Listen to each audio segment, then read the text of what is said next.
જિલ્લામાં સ્થાનિક સ્વરાજની ચૂંટણીના પડઘમ વાગી ગયા છે। જિલ્લા પંચાયત 4 તાલુકા પંચાયતો અને 2 નગરપાલિકાની મુદત પૂર્ણ થતા હાલ વહીવટદાર શાસન લાગુ છે। આગામી દિવસોમાં ચૂંટણીની તારીખો જાહેર થવાની સંભાવના વચ્ચે રાજકીય ગરમાવો સ્પષ્ટ દેખાઈ રહ્યો છે। એક તરફ કોંગ્રેસ ભાજપ પર વિકાસના અભાવ અને ભ્રષ્ટાચારના આક્ષેપો કરી રહી છે, તો બીજી તરફ ભાજપ કોંગ્રેસના આક્ષેપોને ખોટા ગણાવી રહ્યું છે અને જનતાનો વિશ્વાસ ફરી એકવાર ભાજપને જ મળશે એવો દાવો કરી રહ્યું છે। જિલ્લા પંચાયત ઉપરાંત ગઢડા, બોટાદ, રાણપુર અને બરવાડા તાલુકા પંચાયતો તેમજ બોટાદ અને બરવાડા નગરપાલિકામાં સત્તા મેળવવા બંને પક્ષો તીવ્ર તૈયારીમાં લાગી ગયા છે। બેઠકો સંગઠન મજબૂત બનાવવાની પ્રક્રિયા અને જનસંપર્ક અભિયાન તેજ ગતિએ ચાલી રહ્યું છે। હાલ બોટાદની રાજકીય પરિસ્થિતિમાં આક્ષેપ પ્રત્યાક્ષેપનો માહોલ। હવે જોવાનું એ રહ્યું કે આવનારી સ્થાનિક સ્વરાજની ચૂંટણીમાં જનતા કયા પક્ષને પસંદ કરે છે। આગામી સમયમાં જ્યારે જિલ્લા પંચાયત, તાલુકા પંચાયત અને નગરપાલિકાઓની બોટાદ જિલ્લાની અંદર જ્યારે મુદત પૂરી થઈ છે, ત્યારે સ્થાનિક સ્વરાજ્યની જ્યારે ચૂંટણીઓ આવી રહી છે, ત્યારે ભારતીય જનતા પાર્ટીના તમામ કાર્યકર્તાઓ માટે ચૂંટણી એક પર્વ હોય છે। એટલે પર્વ એટલે ઉત્સવ।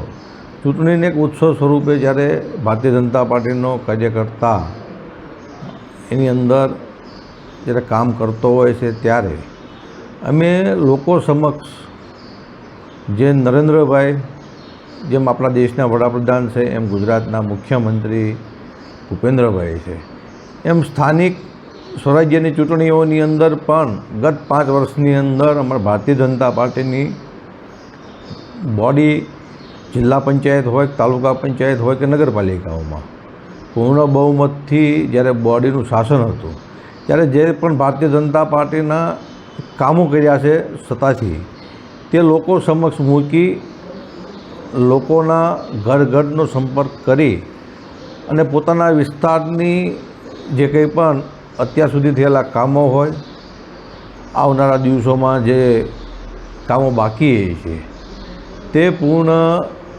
કરવાની સાથે લઈ અને એક વિશ્વાસ લઈ અને લોકો સમક્ષ ભારતીય જનતા પાર્ટીનો દરેક કાર્યકર્તા ઘર સુધી પહોંચશે। ખાસ કરીને બોટાદ જિલ્લા પંચાયત તેમજ એની અંદર આવતી 4 તાલુકા પંચાયત અને બોટાદ અને બરવાડા 2 નગરપાલિકાનું જ્યારે ઇલેક્શન આવી રહ્યું છે, ત્યારે કોંગ્રેસ ખૂબ જ છેલ્લા 3 મહિનાથી ઇલેક્શન મોડમાં આવી ગઈ છે। અમે દરેક જિલ્લા પંચાયત વાઇઝ અમે આખી મિટિંગો કરી દીધી છે, તાલુકા પંચાયતની પણ અમે શિબિરો કરી છે, આ ઉપરાંત અમે પ્રશિક્ષણ શિબિરો પણ કરી છે। અને જે ભારતીય જનતા પાર્ટીએ છેલ્લા 5 વર્ષમાં ભ્રષ્ટાચારના કામો કર્યા છે, એ લોકોની વચ્ચે અમે ઉજાગર કર્યા છે। અને આવતી જે તાલુકા પંચાયત અને જિલ્લા પંચાયત આવી રહી છે, એની અંદર અમે પ્રજાની અંદર ગયા છીએ, તો પ્રજાની અંદર ભયંકર આક્રોશ છે। અને આ વખતે ચોક્કસ જેવી રીતે અમે અને આગલી ટર્મની અંદર જિલ્લા પંચાયતમાં 20માંથી અમે 18 બેઠકો જીત્યા હતા, એ જ રીતે આ વખતે અમે 20માંથી 20 બેઠકો જિલ્લા પંચાયતની જીતવા જઈ રહ્યા છીએ। કારણ કે ખેડૂતોમાં આક્રોશ છે, મહિલાઓમાં આક્રોશ છે, યુવાનોમાં આક્રોશ છે। એક પણ સામાન્ય કામ ભારતીય જનતા પાર્ટીએ છેલ્લા 5 વર્ષની અંદર આ જિલ્લાની અંદર કર્યા નથી। અને ભ્રષ્ટાચારે તો મિત્રો માજા મૂકી છે। જિલ્લા પંચાયતની અંદર હું વિરોધ પક્ષના નેતા તરીકે મારી જવાબદારી હતી, અવારનવાર મેં આ બાબતે ડીડીઓ અને સરકારની અંદર રજૂઆત કરી છે। રોડના કામ હોય, જંગલ કટિંગના કામ હોય, આની અંદર આ લોકોએ ભ્રષ્ટાચારની માજા મૂકી છે। આ બધા જનો જવાબ લોકો આવતી નગરપાલિકા અને જે જિલ્લા પંચાયત, તાલુકા પંચાયતની ઇલેક્શન છે, એમાં ચોક્કસ આવશે। હાલ તાલુકા પંચાયત, જિલ્લા પંચાયત, નગરપાલિકાઓની મુદત પૂરી થઈ છે, ત્યારે દરેક રાજકીય પક્ષો પોતપોતાની તૈયારીમાં હોય। અમે પણ એગ્રેસિવ મોડમાં છીએ। અમારા પ્રદેશ કોંગ્રેસ સમિતિ દ્વારા પણ બધા કાર્યક્રમો આપી રહ્યા છે। પ્રદેશ કોંગ્રેસ સમિતિ તાજેતરમાં જ અમે 3-4 મિટિંગો કરી, આગેવાનો, પ્રમુખો બધાને માર્ગદર્શન આપ્યા। અમે તાલુકે જિલ્લા પંચાયત સીટ વાઇઝ, તાલુકા પંચાયત સીટ વાઇઝ અમારા કોંગ્રેસના કાર્યકરો, કોંગ્રેસના આગેવાનો સાથે પરામર્શ કરી અને આવનારી ચૂંટણીની અંદર એવા સારા ઉમેદવારો ઊભા રાખવા।